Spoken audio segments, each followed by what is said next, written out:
Kapag kayo po ay nakatanggap ng stateside na dilata, corned beef, spam, salmon, ano po ang ginagawa nyo? Di ba tinatago?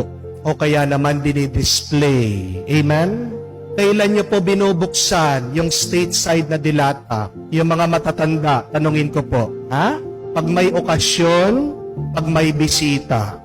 Pag binuksan mo yung dilata na walang okasyon, walang bisita, di ba magagalit yung nanay mo? Di ba magagalit yung mga matatanda? Amen? Pag ordinaryong araw, huwag mong papakialaman ang espesyal na dilata. Amen? Pag binigyan ka naman ng mamahalin na pabango, galing din sa abroad, kailan mo ginagamit? Di ba pag may gimmick, pag may okasyon, pag makikipag-birthday ka, pag makikipagbinyag ka, ninong at ninang ka sa binyag, o kaya naman makikipagkasal ka. Di po ba? Ayaw nating gamitin pang araw-araw. Bakit? Anong sinasabi natin? Sayang. Amen? Pag binigyan ka naman ng mamahalin na sapatos, galing din po sa abroad. Yung mga usong sapatos ngayon, worth 20,000 pesos. Na ilan nyo po sinusuot? Diba? Pag-special din na okasyon. Yung gusto mo makikita ng maraming tao nang sinusuot mo mamahalin na sapatos. Isusuot mo ba? Ikaw ay namamalengke? Hindi po, di ba? Isusuot mo lang yung mamahalin na sapatos sa espesyal na okasyon. Amen? Pero, ano ang mangyayari? Sa katagalan na hindi mo binubuksan yung stateside na dilat dahil walang dumarating na bisita, dahil napakatagal ng okasyon, ano pong nangyari? Expired. Nasayang lang. Di po ba? Napakatagal, hindi mo ginagamit yung mamahaling pabango. Ano mangyayari? Matutuyo. Wala na pong amoy. Di po ba? Nakatagalan na hindi mo sinusuot yung espesyal mamahalin na rubber shoes, ano pong mangyayari? Titigas yung goma. Lulutong. Masisira.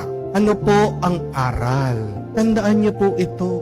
Huwag mong hihintayin sa buhay mo na magkaroon ng espesyal na okasyon para maging masaya ka. Amen?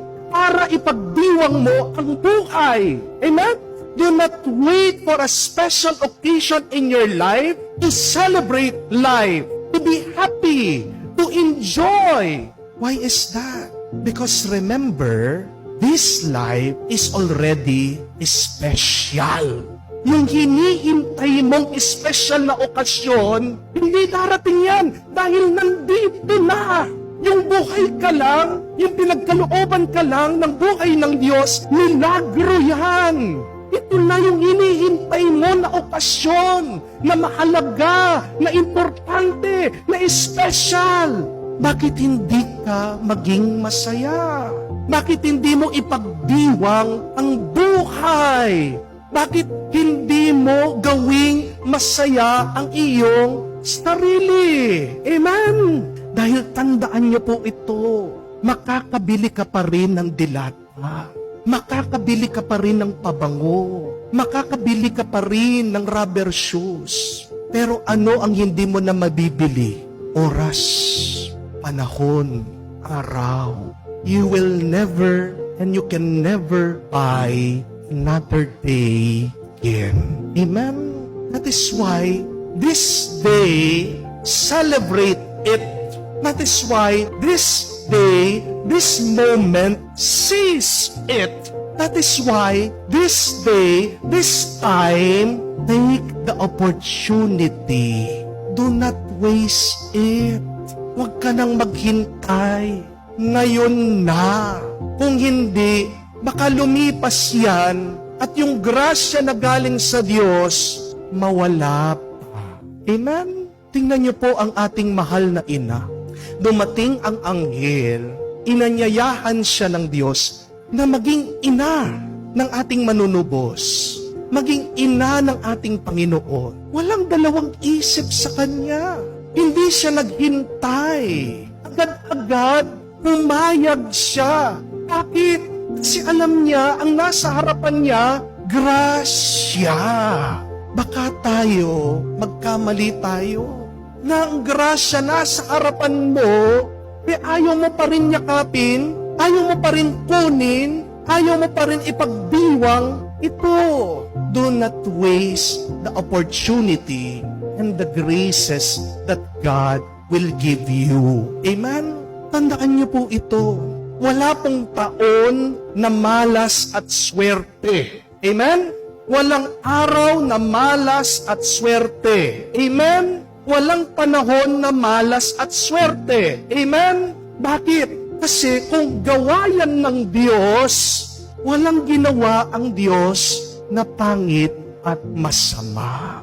Dahil yan galing sa Diyos, lahat yan biyaya. Nasa iyo na lang kung paano mo gagamitin ang biyaya ng Diyos. Kasalanan natin madalas. Sinasayang natin ang biyaya ng oras, panahon, at buhay na pinagkaloob ng Diyos. Kaya nga ang Diyos napapailing na lang Napakaiksi na lang ng buhay. Paano mo ito inuubos? Napakaiksi na lang ng oras natin dito sa mundo. Paano mo ito binubuhay? Tandaan mo, if you do not take the opportunity and the grace that is in front of you, somebody else will take it from you. Madalas ganyan tayo Tinatabi natin, pinagpapaliban natin, pagbabalikan natin, wala na. Bakit? Naunahan ka na. Naalala ko po, doon sa dati kong parokya, Paskong Pasko, may nagregalo sa akin ng mga tsokolate. Kakaiba yung mga tsokolating ito. Bakit? Kasi po, tsokolate sila na meron pong alak. First time ko po na makakitang ganitong tsokolate. Chocolate Bourbon. Chocolate Johnny Walker. Sabi niya, Chocolate Hennessy. Kaya sabi ko, mamayang gabi pagkatapos ng aking mga misa, lalantakan ko ang mga tsokolating ito habang ako'y nagpapahinga. Ano pong ginawa ko? Tinago ko sa rep at nagmisa po ako maghapon. Nung gabi na, excited po ako matikman yung mga tsokolate. Pagkabukas ko po sa rep, nawawala yung mga tsokolate. Galit na galit ako, naiinis ako, no? Nag-imbestiga po ako. Alam yung nangyari, ayaw lang po aminin sa akin.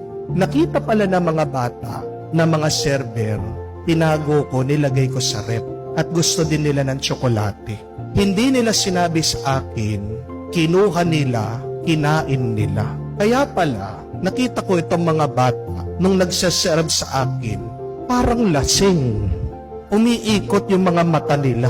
Ayun pala yung sikreto. Inunahan ako dun sa tsokolate. Sabi ko na, kung kinain ko na sana agad, na-enjoy ko pa. Madalas, ganyan din hindi ba ang nangyayari sa atin?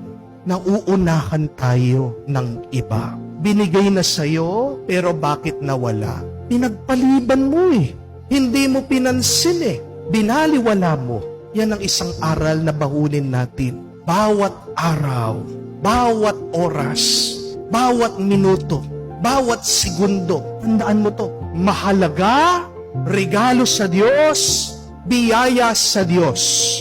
Pahalagahan mo, ipagdiwang mo, subukan mong maging masaya. Kung hindi, yan ay mawawala. Kung hindi, yan ay masisira. Napakapalad natin. Huwag nating sayangin ang bendisyon ng panahon at oras na pinagkaloob ng Diyos. Huwag mong sasabihin, sayang. Dahil ang tunay na sayang ay yung nandun na abot kamay mo pero hindi mo kinuha. Tandaan mo ito, hindi ka na makakabili muli ng araw, ng oras at ng panahon. Kaya nga, kung kaya mo din, maging masaya ka at ipagdiwang natin ang buhay.